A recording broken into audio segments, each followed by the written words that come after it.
Hello, my name is Lise Jauregui, and I will be doing my presentation on the foreign relations with the United States since World War II.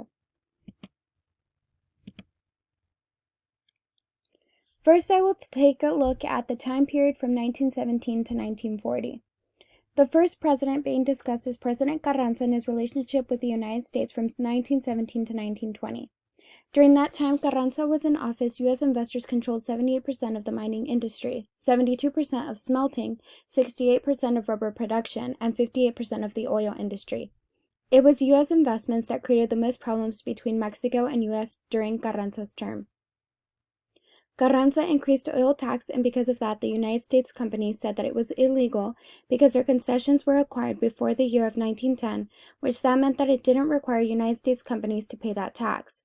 The U.S. also made it very clear it would not support Mexico wanting to restructure their society as a justification to override the rights of the United States, and even stated that if Carranza refused to accept U.S. investments, there would be great consequences. Carranza, however, did not oppose U.S. investment if the U.S. investors did not demand to receive special privileges. All that Carranza wanted was for Mexico to redefine their relationship with the United States, and they would do this by protecting Mexico's natural resources from exploitation, by the regulation of foreign businesses and investors, and lastly by increasing the economic role of the government, which I believe was very valid. Then we take a look at President Obregon's term in office and his relationship with the United States from 1920 to 1924. The United States replaced Great Britain as the main source of foreign investment. Obregon wanted to normalize relations with the United States. However, the president of the U.S. at the time, President Harding, started to demand guarantees for foreign property rights. Obregon then ruled that oil lands that had been acquired before the year 1917 would remain in oil company hands. Then Obregon's Secretary of Finance said that Mexico would recognize their pre-revolutionary debts to the U.S., but that it would not sacrifice the well-being of their citizens to make immediate payments. As a result of that, the Lamont de la Huerta Agreement went into effect, which stated that Mexico would pay the foreign debt and would also pay part of the interest that had been accumulated. The relationship between the United States and Mexico got better when Theodore Roosevelt created the Good Neighbor policy, where we saw that military intervention stopped being a problem in Latin America. We then saw the creation of the Immigration Act of 1917 during that time, and this act restricted the amount of Mexican workers coming into the United States by adding a tax and a literacy requirement. Now we will look at the time period from 1940 to 1970. During World War II, the United States and Mexico worked together to produce anything allies fighting in the war would need. Mining was also largely under the control of the United States, even though it was an industry produced in Mexico. What caught my attention was the creation of the Bracero program in the United States after World War II.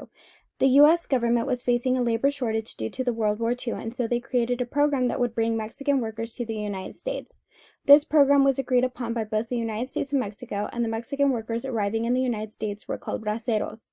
Braceros were guaranteed minimum wage, housing, health benefits, and cost of transportation to their place of work. Most braceros worked on agriculture or railroads. It seemed like the program was beneficial to the United States and Mexico. The number of braceros increased until 1959, reaching the number of 447,000 braceros working in the United States. Then, however, the number of braceros started to decline because of the mechanization of agriculture in the U.S. Sadly, Congress decided not to extend the bracero program beyond December 1964. Even though the bracero program had ended, the number of Mexican workers coming to the United States had increased. Now we will look at the time period from 1971 to 2000. It was during the De la Madrid administration that Nafta was negotiated. De la Madrid renegotiated foreign debt and negotiated an agreement with the United States and Canada regarding the free trade. He attracted foreign investment, reestablished relations with business sectors, and increased investment. It was because of Nafta that Mexico's economy started to increase in profits, and Mexico's economy averaged in 5.4% in growth. Not to mention that Mexico's relationship with the United States seemed to be stable now that they both helped each other obtain profit and increase their economic profits. However, Nafta and other policies were then blamed for the impoverishing of the rural population of Mexico. Nafta stated that tariffs and import quotas would be eliminated over a 15-year period between Mexico, the United States, and Canada, but within the first year of the creation of Nafta, industrial production had reached pre-crisis levels. Nafta gave Mexico great a great dependence on the United States because they would have to export products to be finished and sold in the United States for profit, and because of food imports from the United States to Mexico. It was seen during this time as if Mexico's economic health was dependent on the United States. Improved relations between the United States and Mexico was seen when Mexico started to adopt economic policies that would win the United States approval. Nafta was a key player in defining the relationship between the United States and Mexico because now Mexico did not seek independence from the United States or to protect their economy from foreign competition. Drug trafficking also became a major problem for the United States and Mexico. The United States started to put pressure on Mexico to combat drug trafficking. Nafta was described as a facilitator for drug trafficking because smugglers would smuggle drugs on commercial trucks. Cartels in Mexico ended up becoming extremely powerful, and Mexico was seen as a failure for not having stopped the drug trade. During that time, to address the amount of illegal immigration to the United States, the Immigration and Reform Act of 1986 was created. As a result, border enforcement was increased and sanctions were given to U.S. employers that employed undocumented immigrants from Mexico. One good thing that came from the Immigration and Reform Act of 1986 was that it granted more than 3 million unauthorized workers from Mexico amnesty. Lastly, we will look at 21st century Mexico. In the 21st century, there were no changes in relations between the United States and Mexico. NAFTA had failed to close the wealth gap between the United States and Mexico, where the United States still had a greater economic wealth and power than Mexico. George W. Bush made his first presidential trip to meet with President Fox at his ranch in Mexico. President Bush stated that the United States had no other relationship that was more important than the one they had with Mexico. In 2012, DACA was created, which allowed people who entered the United States without documentation to receive temporary resident permits. In 2014, the DAPA extended the temporary residency to the parents of most U.S. citizens that had been in the country since 2010. It seemed like the relationship between the United States and Mexico was better than ever, and it gave many opportunities to undocumented immigrants than it had before. The relationship between Mexico and the United States is important because much of Mexico's structure is based in the United States, just like it was for much of other Latin American countries. The United States and Mexico share a border and have had many conflicts and struggles because they don't see eye to eye many times. But they have showed that by maintaining good relationships, they can be great allies. There have been moments when the United States did not allow Mexico to grow economically and where they have turned on Mexico for wanting to create their own policies. But overall, it is important to learn and understand the history and the events occurred from the point of view of Mexico, because it is what we haven't been taught until now. The groups most affected by the relationship between Mexico and the United States, I would have to say, were the citizens of Mexico. They have seen the struggles of discrimination when arriving in a new country or having their land taken away from them after the war between the United States and Mexico.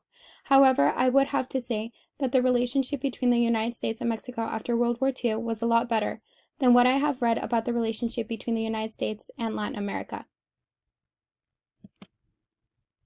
I believe that the country that was most responsible for the struggles faced between the United States and Mexico throughout history would have to be the United States, because they are the ones who have opposed policies that Mexico had implemented to attempt and achieve growth. They are the ones who have stood in Mexico's way when they created policies that did not benefit the United States. I don't think that there has been a solution for struggles or complications for the relationship between the United States and Mexico. I do believe that they discuss possible solutions and meet when needed to address problems that both countries are facing and offer solutions. I would say that each country should focus on itself and learn from the past to avoid the same problems in the future. In conclusion, what this teaches us about Mexican history is that there are two sides to every story. Without looking at the history of Mexico through the perspective of Mexican history, we might not be able to look and understand the struggles that have occurred between both countries. It has taught us that there is more to Mexico than what we have been previously taught, and that there is more to learn.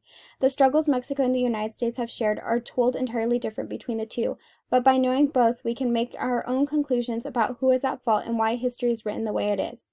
We have learned to see both countries in a new light. It has taught us that Mexico is strong and that given the change, it could become a powerful country, even more than the United States, but it still has a long road ahead.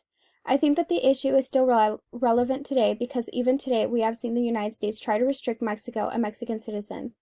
There are many bad stereotypes surrounding Mexico and Mexicans that aren't true, and we have seen the discrimination the country and the people have faced at the hands of the United States and their leaders. Even if economically they have good relations, there are still things that separate them. and the truth is that there shouldn't be because together they are much more powerful than many other countries. Therefore, there should be acceptance, and the United States should start seeing Mexico as an ally rather than something that should be corrected.